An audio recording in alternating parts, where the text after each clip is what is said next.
thank everybody for coming today. My mom, Ramsey, knew you all and loved you all. She was a wonderful mother. We grew up on the coast of Washington in a little town called Raymond, and we grew up through a lot of stories of her adventures throughout life. Mom loved music, loved guitar, loved to sing, and used to travel around in the 60s all over and actually play guitar and kind of stop in different places and make friends very easily. She always did resting smiley face. She was always happy, and no one could be angry at her for too long. And then she actually, growing up, she used to write a lot of stories. She had dreams of being a writer, and I still remember her coming home one day extremely happy when she had her first story published.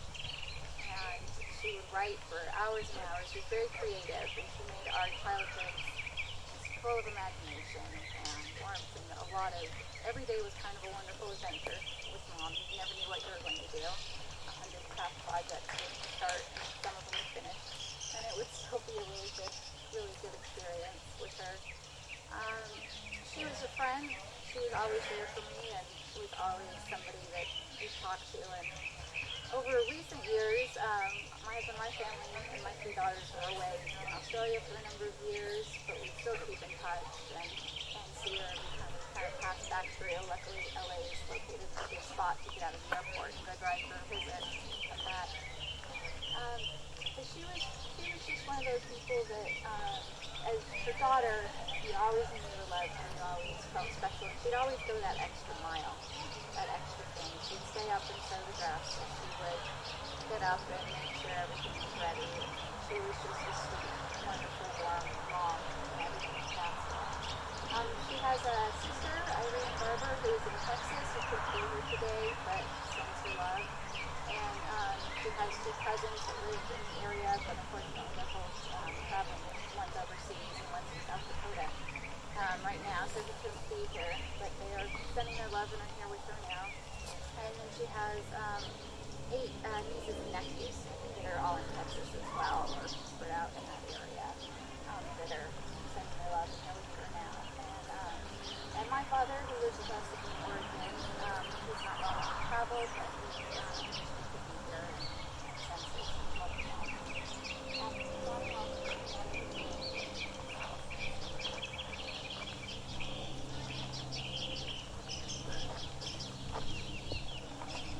Hold mine down too.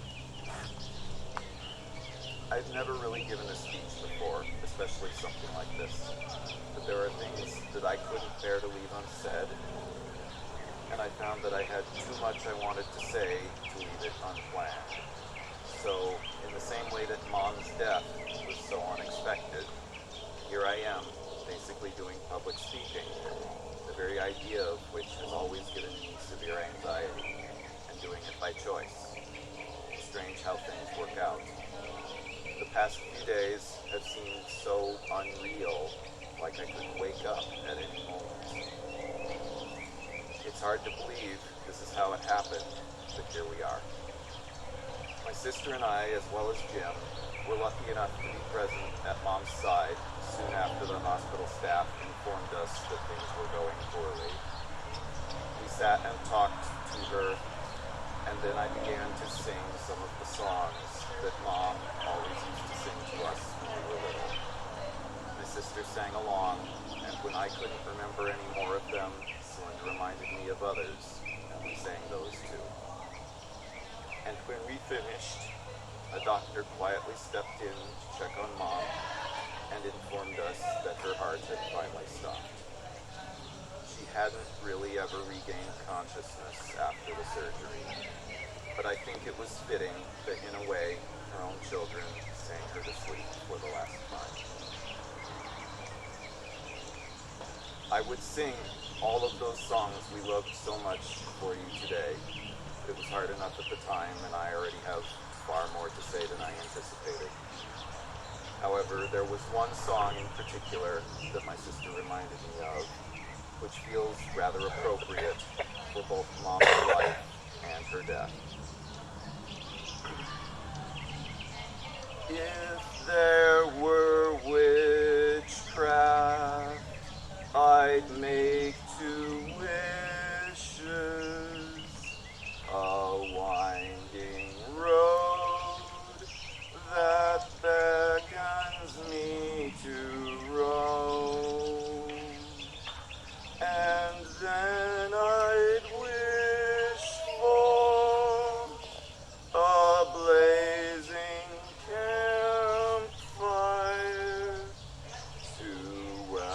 welcome me when I'm returning home. But in the real world, there is no witchcraft,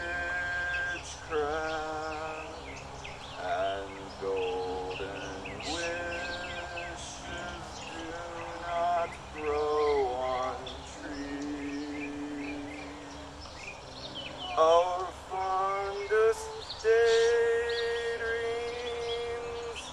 must be the magic to bring us back these happy memories.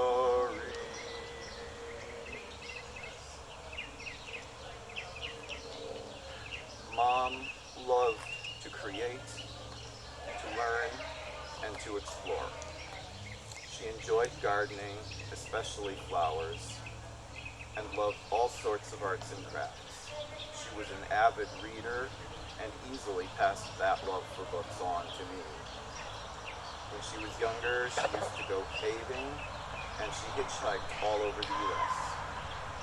While I've never been religious, Mom's curiosity sometimes extended to various beliefs as well. It seems to me that her life has been an incredible journey. And maybe now she will find one of those blazing campfires waiting somewhere to welcome her. Or perhaps she might find some new winding road beckoning, offering the chance to roam once more. But whether her journey continues in some form or has really come to an end, I know that she will be remembered fondly by all of us, as will the parts of her journey that we have shared with her.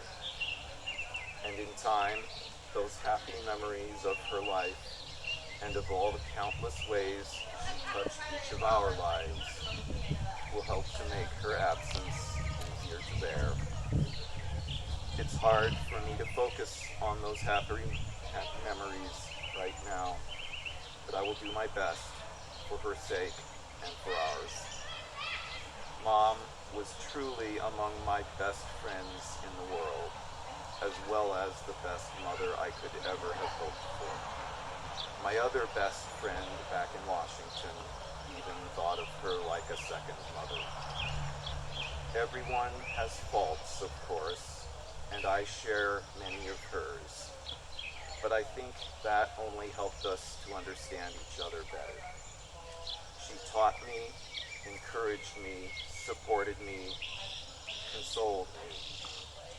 And I always knew, without the slightest doubt, that she loved me very much, and my sister as well. She and my father always worked so hard to give us the best life they could.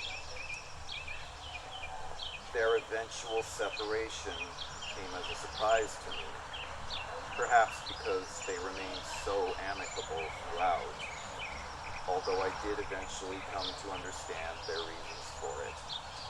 And I was glad that she found love again, even back when I barely knew this strange character she had grown close to. The past decade here in California has been good for both of them, and I'm grateful that I was able to be so much a part of her life during that time. None of us expected her to go so soon. But at least I know that despite all the challenges she faced as she grew older, she has been very happy here. And in that time, I've come to consider Jim a close friend as well, almost like a second father. Now, normally Jim has lots to say and can be quite entertaining about it, but until this morning, I thought he was planning to keep it short and sweet. Instead, it looks like he's found a lot more to say, much like I had, and so I won't make him wait any longer. Thank you. I would point out, I've got plenty of weight. Jeanie and I met online at a message board called the Napping Cat School. The premise of that is that everything that occurred there were in the dreams of a sleeping cat. And it was created by a person who went by the name of Borelius Pitch. His persona was a fox, a pitch fox. It was a great place to meet folks online and do message board role playing, which is a little different from the games that people are more familiar with. Because message board role playing is done, you write your story as you go, and that's a lot of fun. It's very creative, and you're not depending on software and other games, just the internet message board. I met a lot of folks there. I met this strange fellow named Giancarlo. And I eventually also met his mother, Jeanie. My online persona was a dragon which measured from shoulders to hips, was about the size of a cheetah. And I met Jeanie's persona. It was Ashton Sinclair, a raccoon-sized raccoon. Later we would meet each other's other personas, but I was and am still mostly Yao Chi, and believe it or not, people sometimes will yell, "Hey, Yao Chi," I'll respond. She was also Curious Pet Rat. And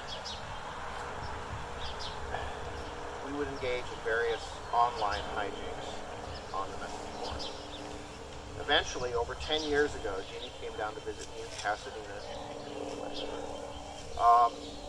She asked if she could stay. I said, sure. I'd never dated before. I never went hunting, but it happened anyway. So then we trekked up to her home in the Washington State, got her all packed up, and together with her wonderful son, Giancarlo, I trekked on down here. We drove a U-Haul truck and a motorhome, which is still in our driveway. Originally, she and I managed to make do with a twin-sized waterbed. 2 people in one twin-sized waterbed. After a while, my late mother, Marilyn, bless her heart, gifted us a larger queen-sized waterbed, which is the one that we still use. The bed feels very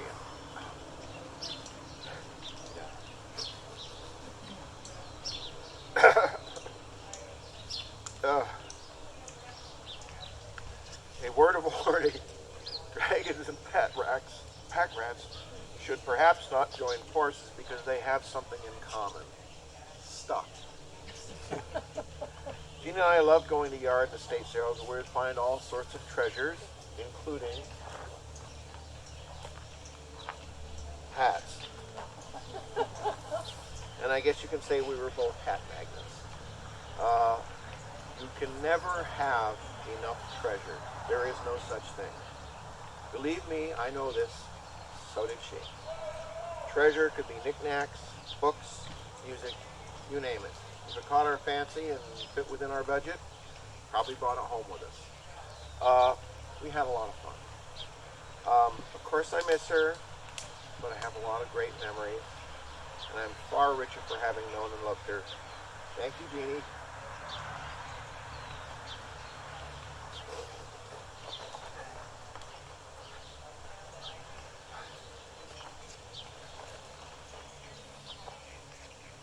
What do you do?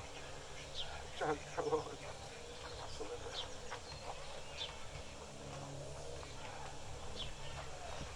Well, that's all I needed to say. I made it, mostly. That was lovely. You did. Very nice. Anyone else has anything they would like to say? Feel free. There's also rather nice. And if free doesn't suit you, we can have discounts.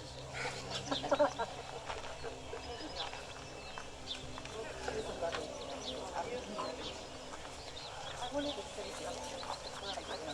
Sure.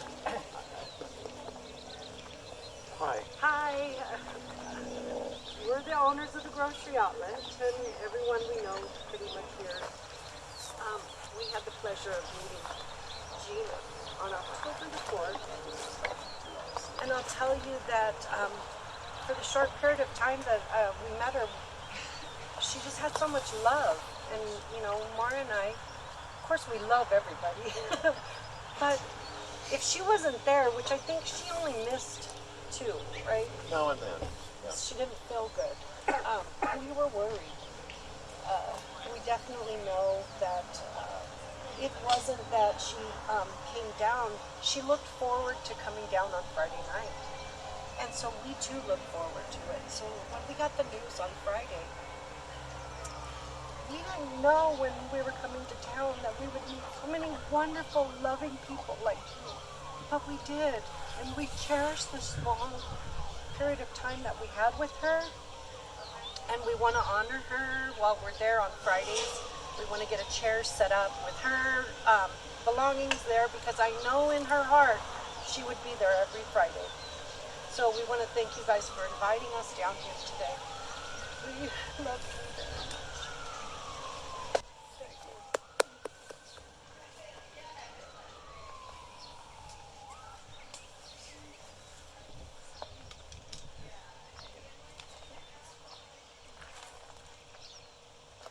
My name badge, which Mario makes me wear. Well, don't wear it out. He's like, "Where's your name badge?" I said, "I'm off today." Well, we hope you're feeling better soon. Thank you.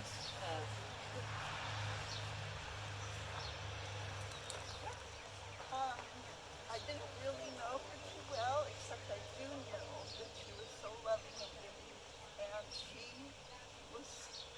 wrote each down as person, I think. And it was lovely. We share that we're both rats, both born on the Chinese New Year of the rat. And so the thing is, to meet people that are so kind and so loving is just a treasure. So thank you for the treasure.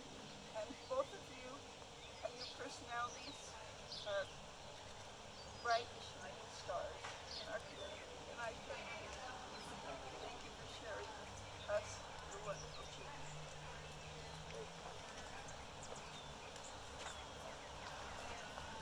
Well, if anybody still has an appetite,